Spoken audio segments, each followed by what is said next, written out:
If you have any objections to it, please leave the meeting, and the recording will be uploaded to the Southwestern Pennsylvania Commission website as well.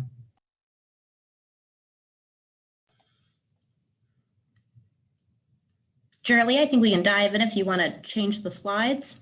Okay, will do.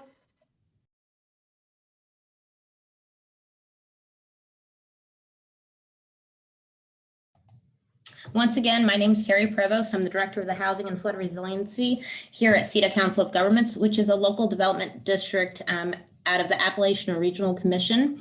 And our LDDs across the state, there are several of us, and Southwestern Pennsylvania Commission is one of the local development districts that is our sister agency. Shirley Ziegler is a flood resiliency program analyst here at CETA Council of Governments.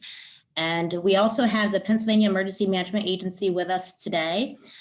We have Tom Hughes, who is the State Hazard Mitigation Officer, and Bill Bradfield, who is the NFIP Program Manager, along with Aaron Keppel-Adams from our sister LDD. And Shirley, I think there's something going on with the slides, so we apologize for that.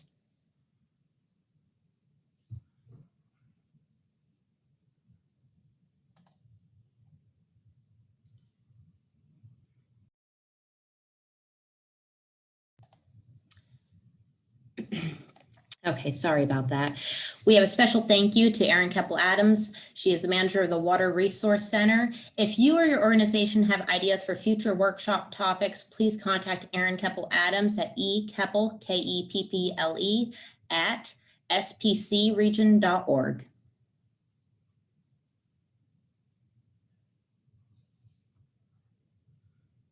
FEMA will be presenting their materials as it relates to the BRIC program, which is a relatively newer program. Previously, it used to be referred to as PDM, the Pre-Disaster Mitigation Program.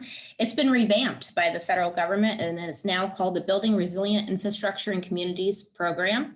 CETACOG will then present on all other grant topics this afternoon. Tom, if you don't mind taking it away, we will make you a co-host and you can share your screen as well. Terry, can you hear me? We can. All right, now I just got to figure out how to do that. Okay. You should be able just to click and your slides should move forward. Hang on one moment, Tom. I'm going to make you a co-host. You got it. Yeah, I just got the message.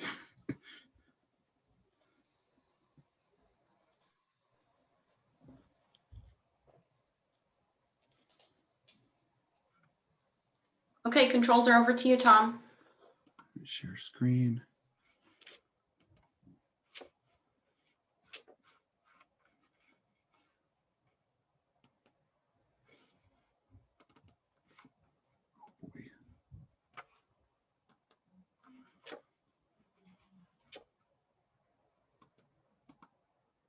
Now can you see? Yes, we can, Tom. Do you see my notes pages? Nope, we can't see your notes, just the slide. All right, because they're secret. All right, my name again is Tom Hughes, State Hazard Mitigation Officer. Been in a position since 2009. But dealing with the grant that we're going to talk about today, the Building Resilient Infrastructure and Communities Grant, this was fairly new. The predecessor was the Pre-Disaster Mitigation Grant. And then I understand that Terry's going to be talking about the sister grant, the Flood Mitigation Assistance Grant, that are both of these are non-disaster, or as we refer to them as Blue Sky Days, annual type grants that come out through FEMA. We're looking at the Notice of Funding Opportunity for BRIC coming out sometime around the 1st of August of this year. So we've been through the first cycle, and I'll be able to talk through some of the things that we saw here this year as well. So with that, if you're not familiar with the Building Resilient Infrastructure and Communities, or BRIC grant, I'll be referring to it as BRIC through my slides. Here's what the BRIC grant's intent is. And then also, it highlights the guiding principles, and I have a slide on that too as well, but on what they want to see in the grant applications, as in last year and this year. And I can't see that, that change in the guiding principles for this year. So with that, we'll move on. So you saw the intent, but here are the priorities.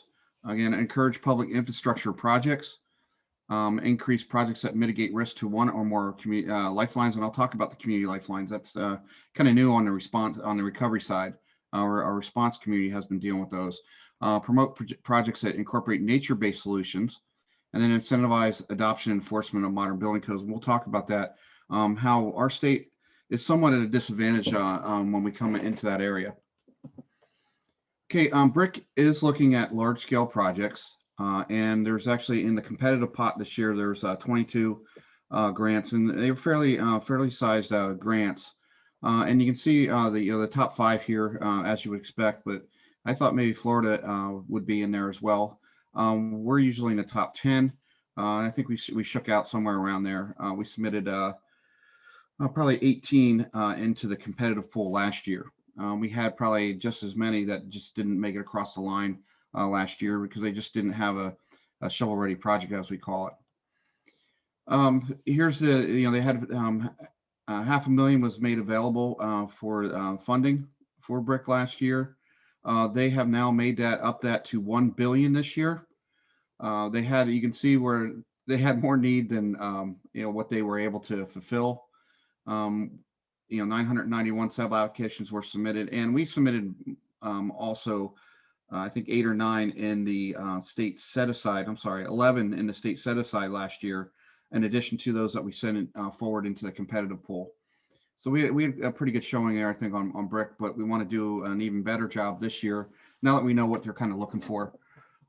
406 of the sub applications have been selected for further review. And then they're looking at 1.18 billion in projects for selection, federal, non-federal share. And all of the 53 states and territories actually had submissions. And then in addition to that, there's a set aside for 40 nationally recognized tribes. And you can see 38 were selected for further review there. You can see kind of the makeup of where these grants were. As I mentioned, 22 projects were selected. What I found interesting though was we have a lot of small communities, impoverished communities, but meeting that definition in 44 Code of Federal Regulation 201.2, our Act 47 distressed communities do not fall under that category. There's only 2 of them that meet that threshold. So of the 22, 21 of them went to coastal communities, those states that have had coastal issues. So, we have voiced our opinion with that with FEMA. We are a riverine state, and other than, Kentucky, the rest of the communities that received these type grants were from coastal states. So we want to change that again. As far as the capability and capacity building activities, they're looking at, this is for the state set aside. Last year, the state set aside was 600,000. We used, and the 300,000 was a cap for county hazard mitigation planning and planning activities. We used our full 300,000 for that, and we had two counties that we put over that in competition, and they were deemed ineligible. So hopefully FEMA will also increase the planning cap for that. And then the other 300,000 we used on building code project that we're doing with labor and industry, with of course FEMA, DCD. PML, Pennsylvania Municipal League, and forgetting one more, the Energy Office, DEP, and some others. But they want to see in these, so building codes, partnerships, project scoping, which I'll talk about that, and also some planning activities, which we were able to do last year. These are the eligible activities: project scoping, building code activities. Even pre-award costs that are eligible, and we can help you out at FEMA. That'd be like putting together your application, time spent in the wonderful FEMA grant outcomes platform, which we had fun learning last year. And then other states look at wildfire and wind implementation and earthquake or early warning. But again, here's on the right-hand side of this slide is what the projects must meet. Of course, they got to be cost effective. Eliminate risk and damage from future natural hazards. Again, we're looking at long-term solutions. So, an example of that would be, mitigation action would be sandbags, or of course a mitigation action, but they're not a long-term solution. So we're looking for long-term type solutions. We talked about codes. The activities have to be identified in a hazard mitigation plan for the county, but if they're not now, you want to get on with your county and do an amendment letter send it up through FEMA, and we can get that changed, added with our FEMA counterparts there at Region 3 in Philly, and then meet all the NEPA requirements. This is what FEMA's timeline was last year. Again, I stress FEMA's timeline, not the state's. But I would imagine they're going to do something like this next year for their timelines. And the one that I don't see a lot of times are the timeline on when we actually receive the funding. I'll give you an example. 2018, we put those applications in 2018. Clock rolls around for 2019 for the 2019 grant, and we didn't see those until April, May of last year. So, the timeline's not as tight when it comes to selections and to receiving the money. So, if you do get a notice, say we go through the whole process and you get that notice that says, look, your project has gone on for further review, talk to us, don't start work ahead of, don't jump out ahead of this before you work with the state and your applicant agent. Then I'll show you the state timelines. We actually looked at October 15th, getting in the required letter of interest. And then we looked at November 18th for getting all the applications in, full applications in, not partial, full by November 18th last year. And that I want to have the state team then review on December 7th through the 18th. Not so fast. The FEMA Go system did not allow us to print last year. So we had to set up an FTP site, and I had the state agencies working over Christmas through New Year's reviewing those grants, and I do not want to do that this year. So we're going to stick to that timeline mid-November, and then we did have all our applications in by the third week of January. So, just because FEMA, and I had people calling, you can see this date of January 29th here as the cutoff date for FEMA. We have to back plan. And I had folks call me from January 27th, 28th, hey, can we put in an application? And the answer is going to be no. So the same thing will happen this year. Okay, here's the guiding principles that FEMA has put out for the BRIC program. And then, they say it supports the FEMA strategic plan. I'm okay with the first two. The third one, reducing complexities of FEMA. I'm going to tell you now, if you want to put in a BRIC application, they are complex. They actually added to that this year. You're going to need to make sure you start on it early and talk to us often. Here's the project selection process, and they did make the notifications this year. Some of them have received the ineligible, or not selected, or selected for further review. We do have some communities, and FEMA is going to support them to where they were deemed ineligible. That we're going to send in a reconsideration letter for them. If anything, even if all the money's spent and they say, yes, you're correct, FEMA, that helps us out for putting in this year for those communities.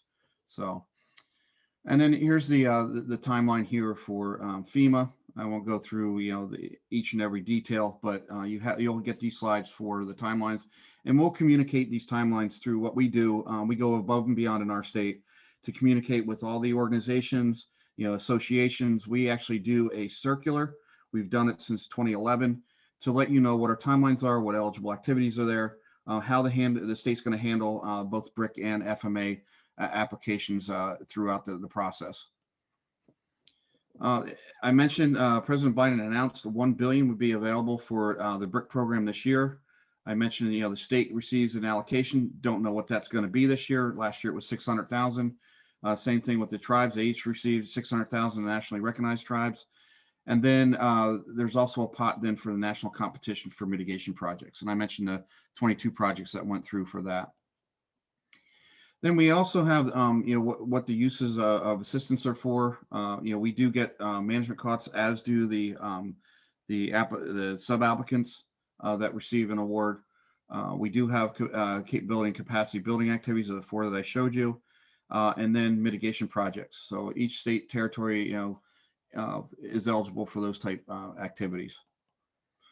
Who's eligible for funding? Since we had the pandemic, once again, every state territory is going to be eligible because they were all declared for the pandemic under the Disaster Recovery Reform Act. That was one of the key things that if you're going to be eligible for BRIC, you had to have a disaster within a 5-year period. All the states have satisfied that requirement. Again, future desired impacts, they do want to see on executive level, and so does the state. Climate change, climate adaptation, utility disruption. We need to, plan for those, look at cascading events. There's also an executive order dealing with diversity, equity, inclusion, social justice, environmental justice. So I would see the point system change a little bit from what it was last year, and I'll identify that where when the point system comes up. And we're going to want to see in the applications that you have a tieback to climate adaptation as identified in the state hazard mitigation plan, but also at least one of these 3 plans here. And actually Fish and Boat is coming online with their climate adaptation plan. So you have one from DEP, one from DCNR, one from PennDOT, and we want to see those tiebacks in the application. I mentioned FEMA Community Lifelines. Some communities, after sitting on a peer review with Julie, we didn't evaluate our own states. Of course, we give it 100%, but we did look at the Midwest, and where we saw were some community lifelines that communities did not take advantage of cascading events of, these community lifelines that could be reduced, the impacts could be reduced by having several of those.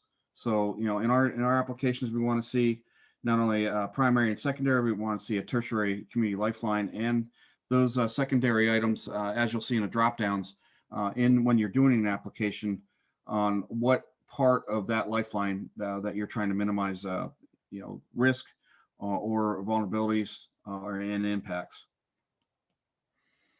And then the other thing that I mentioned to you was the building code. Pennsylvania is at 2015. The RAC has recommended 2018. They did not recommend the flood provisions.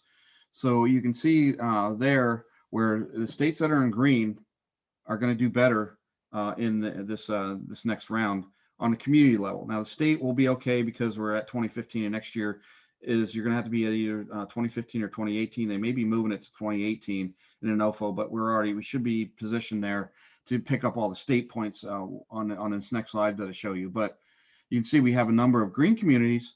They're sitting pretty for the local points, but for those in yellow, we got a problem. You see, it's a nationwide problem as well. I mean, some have building codes, and some states don't even have building codes, so they may opt not even to put in next year for this grant. But I see this as a way that FEMA is rewarding good behavior. Those communities that are trying to make themselves more resilient, more resistant to the climate are going to do better.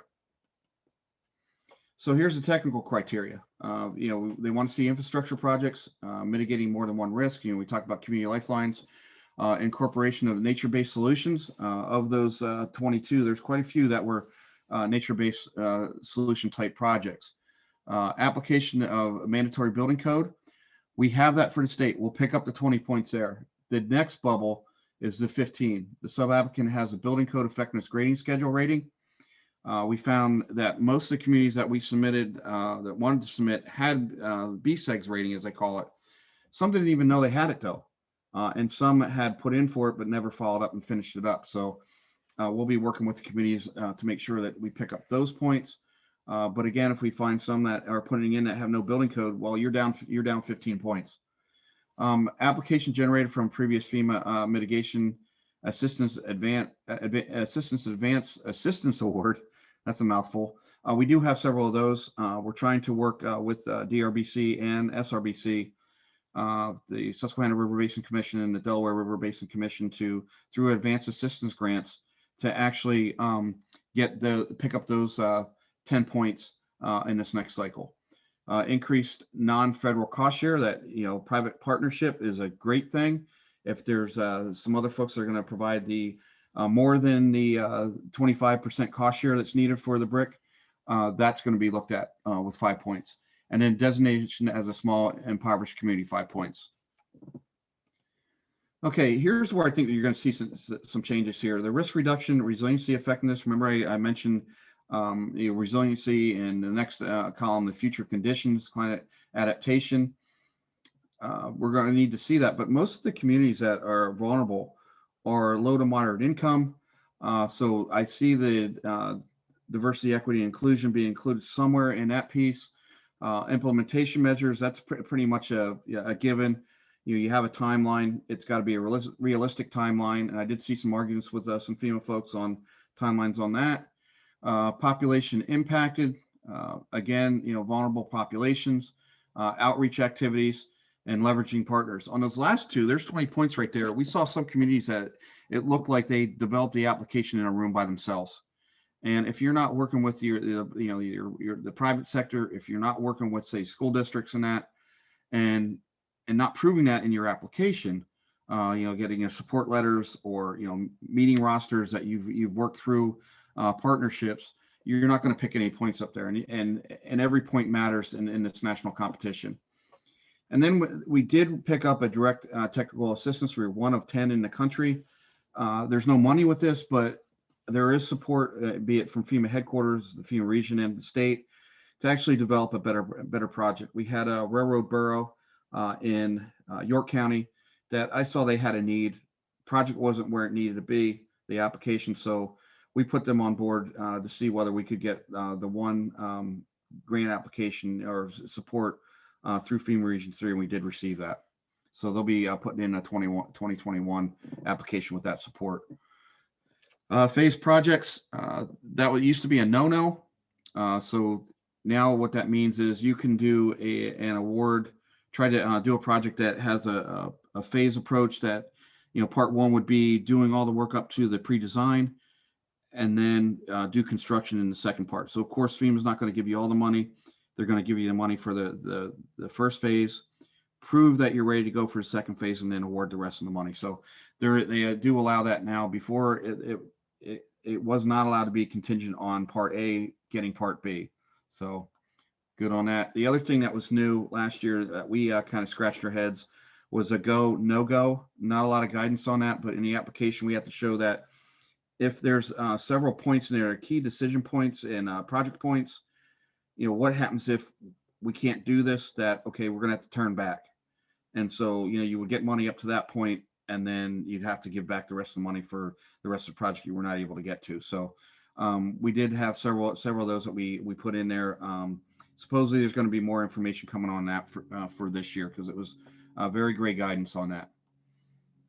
I mentioned the number of selections, but here you can see the breakout on the different project types that came out from BRIC. And then you can see there, I just mentioned phase projects. There's 12 of those that received awards that were phase projects. That would not have ever happened in the pre-disaster mitigation, the predecessor of BRIC. And then here's the top 5 project types. And if you go to the BRIC website, there's actually a slide deck that give you a breakdown on each and every aspect project type. I mentioned the small impoverished communities. FEMA did receive 98, and 2 of those received favorable for further review in the selection process. Mentioned the direct technical assistance for those communities that are not ready to go yet, that maybe need a check ride with the FEMA region and the state to actually just get the application where it's to be. Here were some of the criteria that were needed, and again, we got one for the York County community. There's also some best practices. I provided 4 or 5 slides here in a slide deck that you'll get that talks about some of the issues that the FEMA reviewers, be it technical or non-technical, those 2 groups saw in the slide in the applications. The other good news is FEMA is going to be starting a 14-part webinar series, and you can go to the BRIC or the FMA site at FEMA. Just Google it, and it will give you the dates. And actually you'll be able to register on that link. They're free. So if you're thinking about putting either a BRIC or a flood mitigation assistance grant in, there's the topics here that are kind of tailored. And if we need to actually do like some kind of like a college professor do some school hours for you, we can do that. Do some set aside times for you in a particular area for a for your application. Another two other good resources. Number one, this is the Mitigation Action Portfolio. FEMA put that together last year, 107 pages of different types of projects. Be it known too that not all of them would be fully FEMA funded projects. You may find some good projects that are mitigation projects, but might be better served in another federal funding stream. The other thing we've got here is the mitigation success story fact sheets that we put together by some communities that have tried different things for mitigation that you too in Pennsylvania can do it. Here, we asked them for the 3 up, 3 down on their project, kind of the funding they got, what were some of the shortfalls maybe they ran into, pitfalls they ran into, and that might help you out as well. And then, Tom, you mentioned a 25% cost share. What the heck? Well, with the FEMA grant here for both BRIC and FMA, there could be some cost shares. For BRIC, that most definitely, that's a 25% cost share, and I'll let Terry talk about the FMA cost share. But there are ways to look at making up that cost share, whether it be a soft match for activities that could be built into the project, and then the small impoverished communities, if we get one of those that come in, they're at 90%. So, and then FEMA will pay 100% of the management costs for the projects. So, those activities, like I mentioned, putting together the application, administering the application, those would be eligible under management costs. I mentioned the webinar series, and here's the link for that. And you'll see that's a good one right there. Applications Pitfalls webinar, September 1st and 20th. I think it's kind of late to actually provide that, but at least they are doing that this year. And then you see they also have office hours set aside. And there's a number of technical lines that I did not provide, but I can provide that to Terry to get out to you as well. Once those lines go active, they do have what's called a benefit cost analysis help desk. And of course, all these will have to meet that benefit cost analysis for FEMA. You need a ratio of 1.0. So for every dollar that's put in of federal tax dollars or state dollars, we need to show that we have a ratio of 1.0 over expenses. So for every dollar that's put in, we can show a return on investment of $1. So 1.0 or higher. If you're going to go BRIC, we want to be at 2.0 or 3.0 as best as we can. So here's a different websites and links that you can go for support. And we have Bill here. If there's anything you need regarding NFIP protection in communities, Bill can help us on that. The same thing, I'm going to go back to, we also have support here. I didn't mention that Ernie Zabo is our HM planner, hazard mitigation planner. He can also help with getting those amendment letters in if we need to get those in now. And here's just the next couple slides are just the narratives, that they saw problems with the statements of work, the benefit cost analysis they had issues with, base flood elevations were not correct. That information was not put in correctly, or it conflicted with a narrative.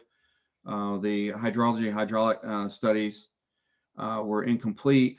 No clear descriptions on those. Return intervals that once you get into your engineering folks get into the support and the benefit cost analysis, if you can't support those, also the sea level rise. There's just a bunch of stuff. So I wanted to leave that in there for those that are thinking about it to actually then look at it in their application, do the review with these 4 or 5 slides here to make sure you did not fall into one of those pitfalls. And then the other thing too is there are some pre-calculated benefits that FEMA has for say acquisition projects, for relocation, and those are clearly identified, but they say in there too specifically on how you can do that, how you can use those. You need to make sure that you specifically adhere to the pre-calc, because we cannot circumvent the normal benefit cost analysis process. You can't make up your own BCA is what I'm saying. So with that, and the other thing I wanted to mention too, Terry's going to go into the flood mitigation assistance. But we also have the hazard mitigation grant program. Should we have a disaster, just keep that in mind too, that even if you do the work, say for BRIC or FMA, we might be able to next round say, I'm not praying for a disaster right now. I'm not saying that in any way. But we have had quite a bit of water lately, that if we do have a disaster that, and should funding be made available, we get a 15% set aside from the public assistance and individual FEMA dollars. And we're at 15. I'm hoping a lot that soon our enhanced status will be granted to the state, that we will move from 15% to a 20% set aside, which will give us more money. And oh, by the way, the state normally picks up the 25% cost share on that. So I know it's bad news, but sometimes, opportunities are created out of bad situations. And with that, I will turn it back over to Terry. Tom. Jeremy is going to take us away in the next couple of slides, but I do want to remind everyone we will take questions at the end of this webinar. We will leave 10 minutes so that you can ask your questions. If you have questions you're thinking about in the meantime, please put them in the chat box. I know most of what we're talking about today, while Jeremy brings up the slide deck, is essentially municipally driven, including what Tom just went over on the BRIC side of things, FMA, CDBG. We'll get into those things. But essentially, it does start at the municipal level. Thank you, Terry. Can you see this slide? We can. Perfect. Thank you.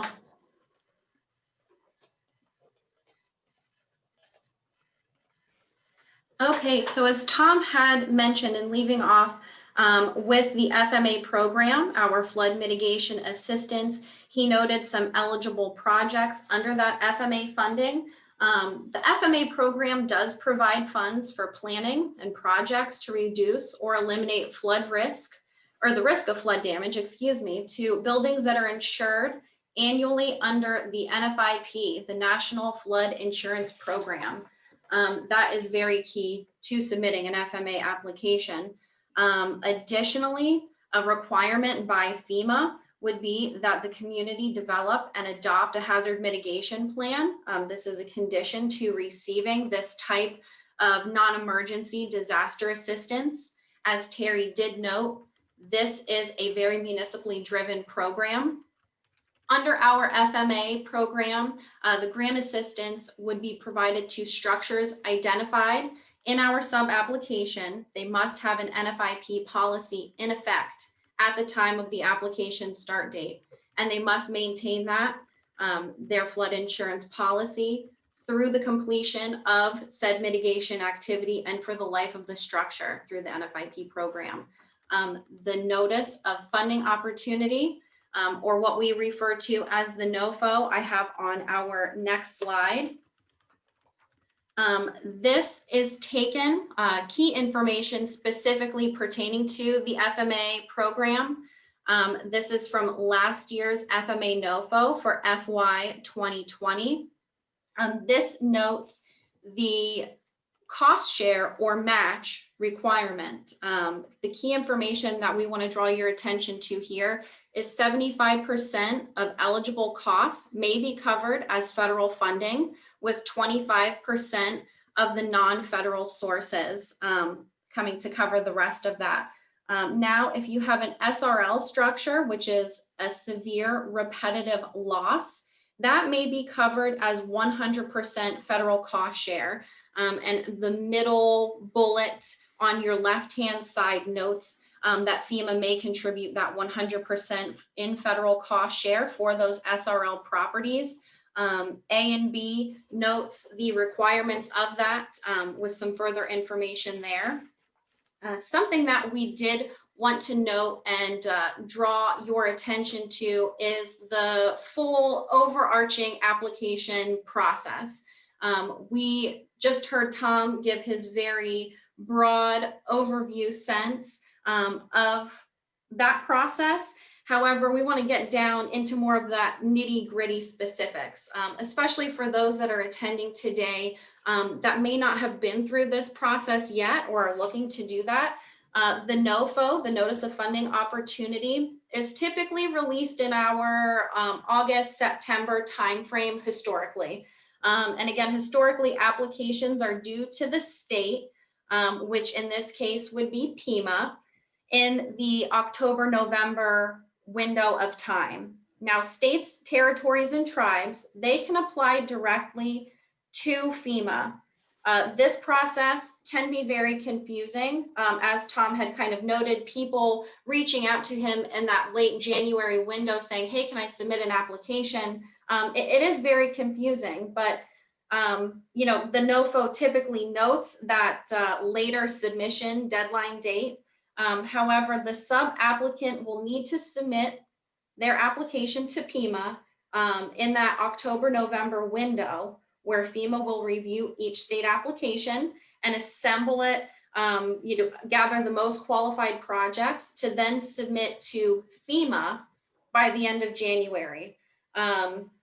The FY 2021 NOFO hasn't dropped yet, which is why we had chose the timing of this webinar presentation for you all, in hopes that you receive this information ahead of time to start identifying your projects, collecting your information, because applications like this, you know, certainly do not come together overnight.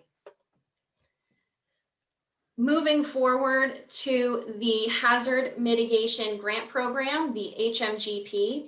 This assists in implementing long-term hazard mitigation planning projects following a presidential major disaster declarations, which is very key in this case.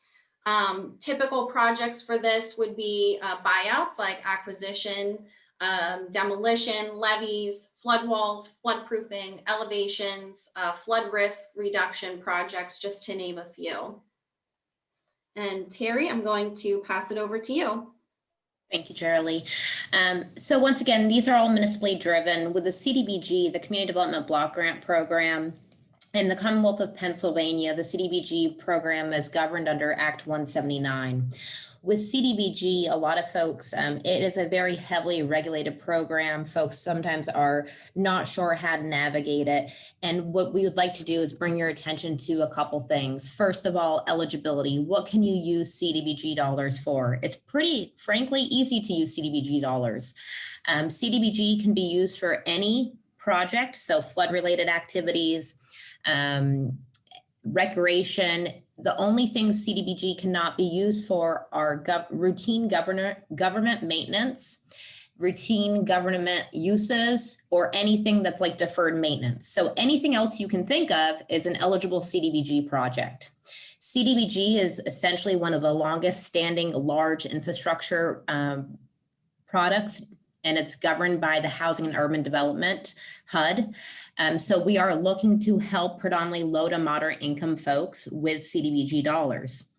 So we have done, and we have seen a lot of communities in the Commonwealth use these funds to do flood resiliency activities under the straight entitlement process. So with CDBG, it is an entitlement process under Act 179 through the state. Almost every county receives CDBG dollars every year under the entitlement.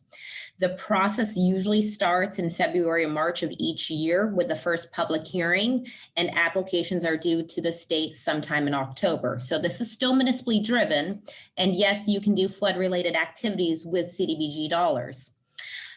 We need to look essentially at the service area. Who will you be benefiting?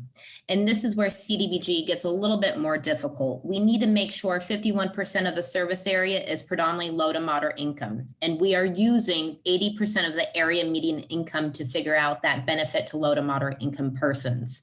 For example, we are in central Pennsylvania, City Council of Governments, but the town of Bloomsburg, the only incorporated town, is low to moderate income townwide. In Lawrence County, which might be much more familiar to you, the 80% low to moderate income is listed on the screen in front of you. So for a household of one, a low to moderate income 80% would be $36,900. These adjusted income limits are updated every year around June or July by HUD and then doled out by DCD. This is effective as of June 1st, as you see on the screen. CDBG DR, we saw this work quite well for the Commonwealth with 2011 events. A lot of areas got hit quite hard with Lee and Irene.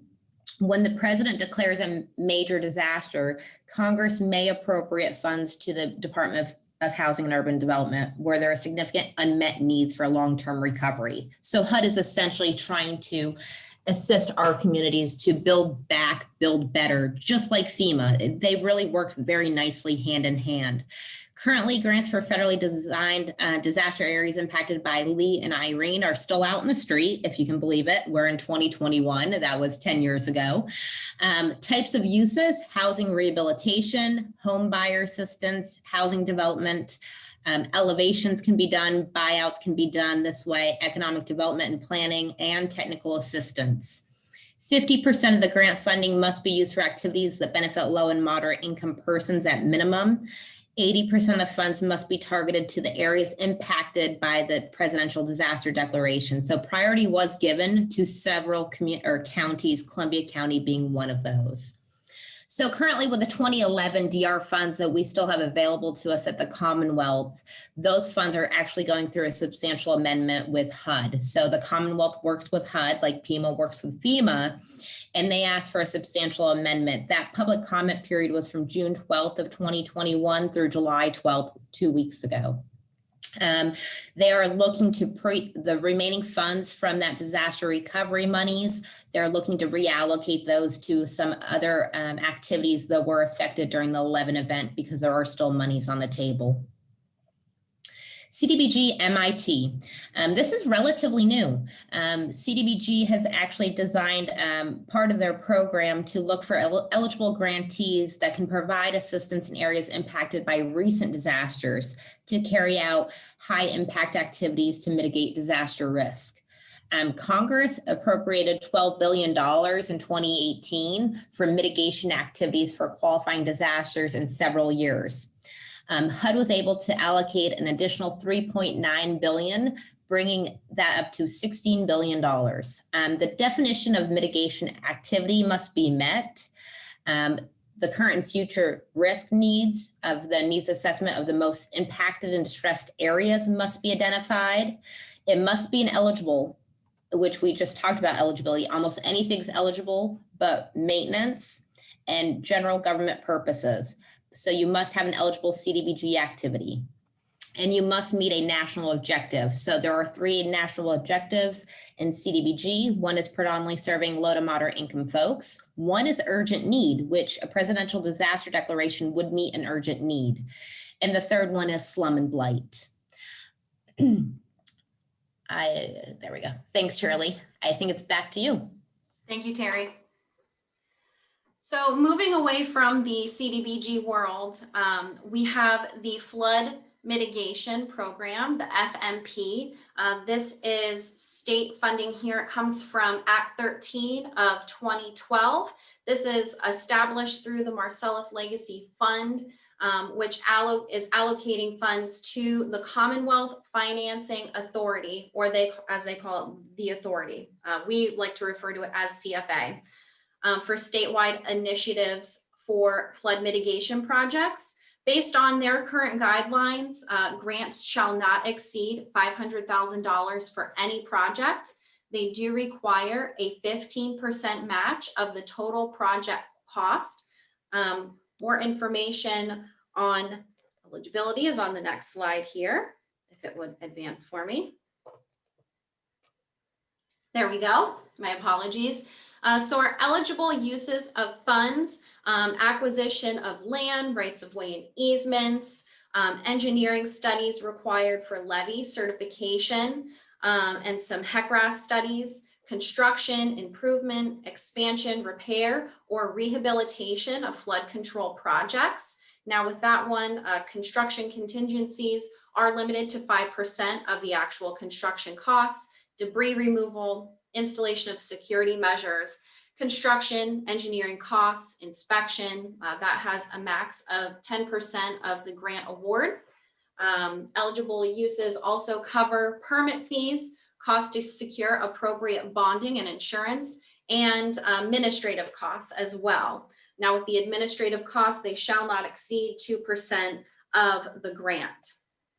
Moving on to some other of our state funding for our PA small water and sewer.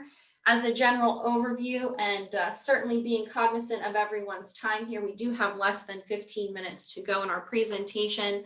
Some overview under the PA small water and sewer would be grants for small water, sewer, storm sewer, flood control infrastructure projects, activities to assist municipalities and municipal authorities with the construction, improvement, expansion, or rehabilitation / repair of a water supply system, sanitary sewer system, storm sewer, et cetera, et cetera. With this one, eligible projects are those that have a total project cost not less than $30,000 and not more than $500,000. Again, the funding stream comes through the CFA or the authority. Some more funding that we wanted to draw everyone's attention to is through the U.S. Army Corps of Engineers. Types of projects that they typically cover could be planning assistance, flood risk assessments, non-structural floodproofing assessments, stream and wetland assessment, sewer infrastructure inventories and databases, watershed planning, GIS mapping, water supply demands. Also from that, as a second part of that, aside from the planning assistance, would also be the floodplain management services, which are listed there as well. And also part of the Army Corps would be the Silver Jackets.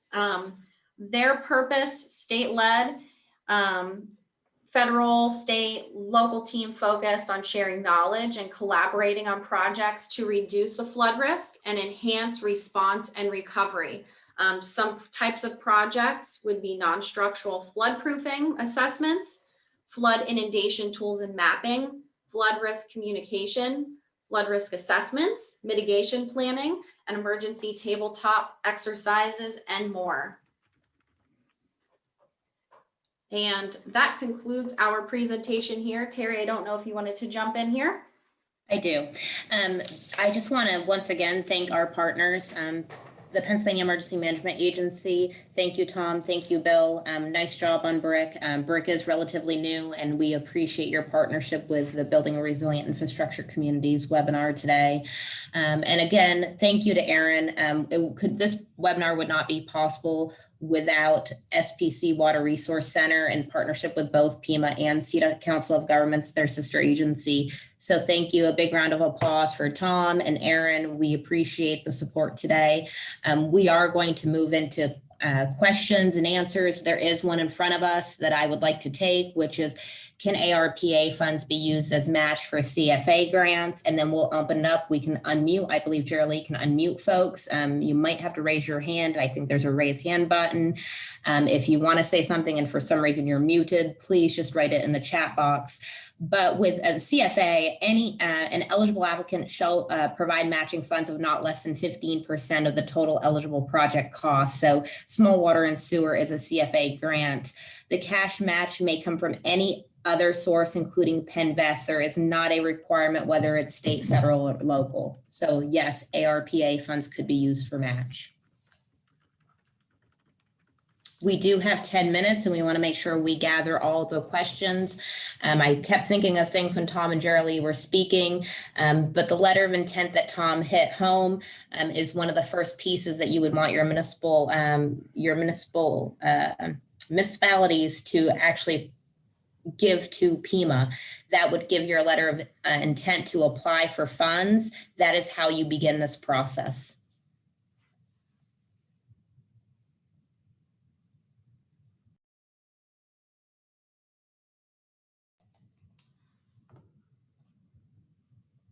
Any questions from the audience? We'll give it until 12:55 and see if we get any questions. Tom also noted the PA Silver Jackets team website. Thank you, Tom. That's on the chat box.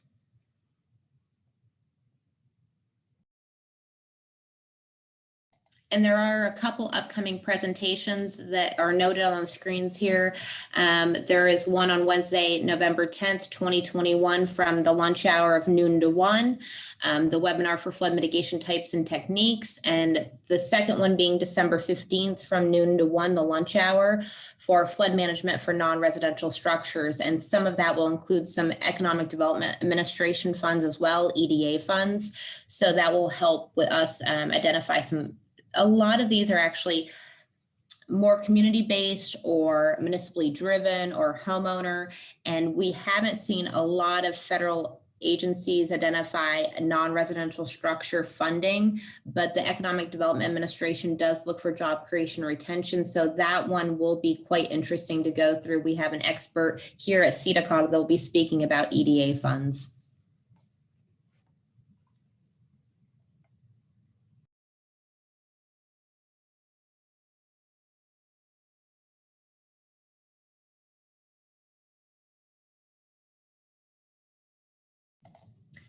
And this webinar will be uploaded, like I indicated earlier, it will be uploaded to SPC's website, and it has been recorded, so the recording will be there.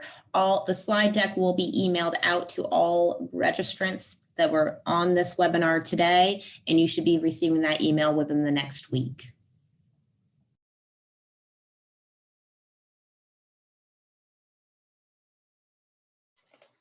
I haven't seen any hands raised, Terry, and I don't think we've received any additional questions in the chat box either.